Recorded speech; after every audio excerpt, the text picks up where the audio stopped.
একটা বিশ্বাস, আর সেই বিশ্বাসকে ঘিরে একটা পরিচয়। কিন্তু এই দুটোর মাঝেই লুকিয়ে আছে এক রক্তক্ষয়ী সংঘাতের গল্প। চলুন আজকের এই বিশ্লেষণে আমরা আহমদিয়া সম্প্রদায়ের সেই পরিচয় আর বিশ্বাসের গভীরে যাই, যা তাদেরকে বিতর্কের একেবারে কেন্দ্রে নিয়ে এসেছে। তো সবার আগে যে প্রশ্নটা মাথায় আসে সেটা হলো, বাংলাদেশে আহমদিয়া সম্প্রদায়কে নিয়ে ঠিক কেন এত বিতর্ক?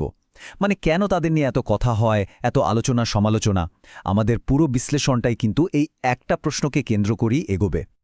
দেখুন, এই প্রশ্নটা কিন্তু শুধু কথার কথা না, এটা একদম জীবনমরণের প্রশ্ন। খুব বেশি দিন আগের কথা না, এই তো ২০২৩ সালে পঞ্চগড়ে তাদের একটা সমাবেশে রীতিমতো রক্তক্ষয়ী হামলা হলো। তারও আগে ২০০৪ সালে তাদের লেখা বইপত্র নিষিদ্ধ করার চেষ্টা হয়েছিল। আর এখন তো আবার নতুন করে দাবি উঠছে তাদেরকে অমুসলিম ঘোষণা করার। মানে বোঝাই যাচ্ছে এই সংঘাত সময়ের সাথে সাথে কমার বদলে বরং বেড়েই চলেছে। আচ্ছা, এই যে এত সংঘাত, এত বিতর্ক, এর কারণটা বুঝতে হলে আমাদেরকে একদম গোড়ায় যেতে হবে। আর সেই গোড়াটা হলো একটা ধর্মতাত্ত্বিক বিশ্বাস। চলুন খুঁজে বের করি ঠিক কোন বিশ্বাসটা এই বিশাল বিভাজন তৈরি করে দিল। ইসলামের একেবারে মূল ভিত্তিগুলোর একটা হলো খতমে নবুয়াত। সহজ কথায় এর মানে হলো নবুয়াতের সমাপ্তি।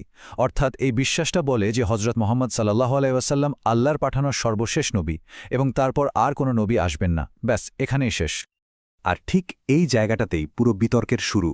মজার ব্যাপার হলো, দুটো পক্ষই কিন্তু খতমে নবুয়তে বিশ্বাস করে, কিন্তু তাদের ব্যাখ্যায় আকাশ-পাতাল তফাত। মূলধারার বিশ্বাসটা একদম পরিষ্কার, নবুয়তের দরজা সব দিক থেকে সব সময়ের জন্য বন্ধ। অন্যদিকে আহমদিয়ারা কি বলছেন? তারা বলছেন, হ্যাঁ, নতুন কোনো আইন বা শরীয়ত নিয়ে কোনো নবী আসবেন না, সেই দরজাটা বন্ধ। কিন্তু হজরত মোহাম্মদ সাল্লাল্লাহু আলাইহি সাল্লামের একজন পূর্ণ অনুসারী হিসেবে একজন সংস্কারক বা উম্মতি নবী আসার পথটা খোলা আছে। ভাবা যায়, এই একটা সূক্ষ্ম কিন্তু অংশগভীর পার্থক্য, এগুলো সব বিভাজনের মূল। তো প্রশ্ন হল, এই বিশ্বাসের ওপর ভিত্তি করে সম্প্রদায়টা তৈরি হলো কিভাবে, আর তারপরেই বা তাদের মধ্যে ভাঙন ধরল কেন? চলুন এবার সেই ইতিহাসটাই একটু সংক্ষেপে দেখে নেওয়া যাক। আমাদেরকে ফিরে যেতে হবে ব্রিটিশ আমলে। সালটা ছিল 1889, তারিখ 23শে মার্চ। আজকের ভারতের পাঞ্জাবের কাদিয়ান নামের একটা ছোট্ট জায়গায় মির্জা গোলাম আহমেদ এই জামাতের গোড়াপত্তন করেন।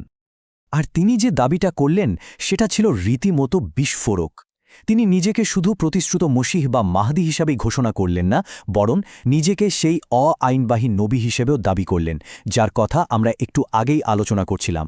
ব্যাস, এই একটা দাবিই তাকে মূলধারার ইসলাম থেকে পুরোপুরি আলাদা করে দিল, আর জন্ম দিল এক শতাব্দীরও বেশি সময় ধরে চলা এক বিতর্কের। তো প্রতিষ্ঠাতার মৃত্যুর পর একটা বড় প্রশ্ন সামনে চলে আসে, নেতৃত্ব কে দেবেন?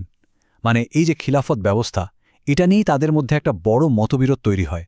আর এর ফলাফল ১৯১৪ সালে এসে এই সম্প্রদায়টা দুটো প্রধান ভাগে ভেঙে যায়। এই ভাঙনের ফলে দুটো একদম আলাদা পথ তৈরি হয়। এই যে দেখুন, একদিকে আছে আহমদিয়া মুসলিম জামাত। এরা মির্জা গোলাম আহমদকে নবী হিসাবেই মানে, আর খেলাফত ব্যবস্থাও চালু রেখেছে। বাংলাদেশে আমরা যাদের দেখি তাদের প্রায় ৯৯% কিন্তু এই গোষ্ঠীর। আর অন্যদিকে আছে লাহোর আহমদিয়া আন্দোলন। তারা তাকে নবী মানেন না, বরং শুধুই একজন সংস্কারক মনে করেন, আর তারা খেলাফত ব্যবস্থাও মানে না। বাংলাদেশে এদের সংখ্যা বলতে গেলে নেই। আচ্ছা, এবার চলুন বিশেষভাবে বাংলাদেশের দিকে ফোকাস করা যাক, কারণ এই অঞ্চলে কিন্তু আহমদিয়াদের ইতিহাস ১০০ বছরেরও বেশি পুরনো।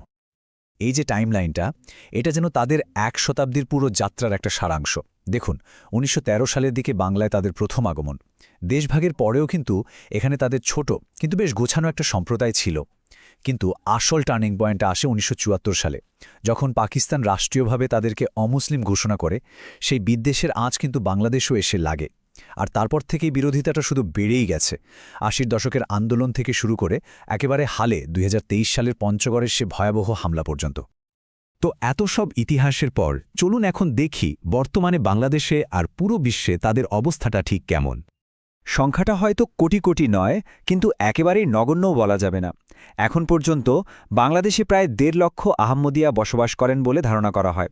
দেশের মোট জনসংখ্যার তুলনায় হয়তো অনেক ছোট, কিন্তু এটা এমন একটা সম্প্রদায় যারা ১০০ বছরেরও বেশি সময় ধরে এই মাটিরই একটা অংশ। বাংলাদেশে তাদের পরিচয়টা সত্যি বলতে এক অদ্ভুত টানাপোড়েনের মধ্যে আছে। তারা নিজেদেরকে আহমদিয়া মুসলিম জামাত হিসেবেই পরিচয় দেয়। ইসলামের ৫ স্তম্ভ থেকে শুরু করে সব রীতিনীতিই কিন্তু তারা পালন করে। কিন্তু তারপরও কি হয়? প্রায় দেখা যায় তাদের মসজিদকে জোর করে কাদিয়ানি উপাসনালয় বলে সাইনবোর্ড লাগিয়ে দেওয়া হচ্ছে। তবে এই চাপের সবচেয়ে চরম রূপটা দেখা যায় পাকিস্তানে। সেখানে তো রাষ্ট্র নিজেই আইন করে তাদেরকে অমুসলিম ঘোষণা করে দিয়েছে। কিন্তু বাংলাদেশে তারা চাপের মুখে থাকলেও বিশ্বজুড়ে ছবিটা কিন্তু একদম অন্যরকম। শুনলে হয়তো অবাক লাগবে, বিশ্বের প্রায় ২১৪টা দেশে আহমদিয়া সম্প্রদায়ের মানুষ ছড়িয়ে আছে। মানে ব্যাপারটা ভাবুন একবার, যে সম্প্রদায়কে তার জন্মস্থান দক্ষিণ এশিয়াতেই কোণঠাসা করে রাখার চেষ্টা চলছে, তারা কিন্তু ইতোমধ্যেই একটা গ্লোবাল কমিউনিটি হয়ে উঠেছে। এই একটা কথাই হয়তো পুরো বিতর্কের সারসংক্ষেপ, তাই না? তারা নিজেদেরকে মুসলিম মনে করেন, মুসলিম হিসেবেই জীবনযাপন করেন, কিন্তু তাদের ওই অআইনবাহী নবীর ধারণা, ঠিক এই একটা ধারণাই মূলধারার কাছে তাদের পরিচয়কে একটা বড় প্রশ্নচিহ্নের মুখে ফেলে দিয়েছে আর তৈরি করেছে এক গভীর দীর্ঘস্থায়ী বিভেদ। তাহলে সবকিছু শেষে আমরা আবার সেই প্রথম প্রশ্নটাতেই ফিরে আসি। বিশ্বাস আর পরিচয়ের এই যে সংঘাত, এর ভবিষ্যৎটা কি? ১০০ বছরেরও বেশি পুরনো এই ধর্মতাত্ত্বিক বিতর্ক কি শেষ পর্যন্ত সহনশীলতা আর আলোচনার পথে এগোবে, নাকি সংঘাতের পথেই এর ভাগ্য লেখা থাকবে? এর উত্তর হয়তো সময়ই বলে দেবে, কিন্তু প্রশ্নটা আমাদের সবার ভাবনার জন্যই রইল।